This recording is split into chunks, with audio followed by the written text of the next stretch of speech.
احمل هويه وانا في دولتي. ها؟ ليش احمل هويه وانا في دولتي؟ عاد وش عامل هويه لعاد؟ ايه؟ عامل هويه لويش؟ الهويه لما بدي اطلع برا، وين برا؟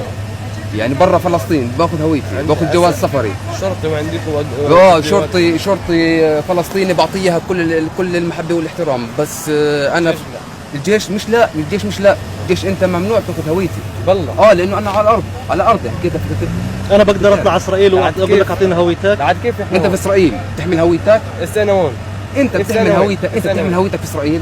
انا احمل هويتي بكل محل، بفوت على الحمام باخذها معي. يمكن انت عشان عسكري، بس احنا لا، احنا صحافه معروفين.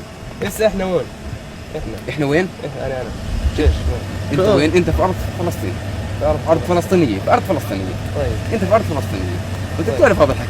بدي بروح، لا انا وين ما بدي بروح. انت على ارض فلسطينيه، انا بدي اقول لك انت شو بتعمل هان. انا اللي بدي احكي لك انت شو بتعمل هان. انا بادي الوظيفه. انت بتأدي الوظيفه، هذه وظيفتك وانت عربي. الزلمه انت عربي. شو يعني ملان عربي؟ ملان عربي.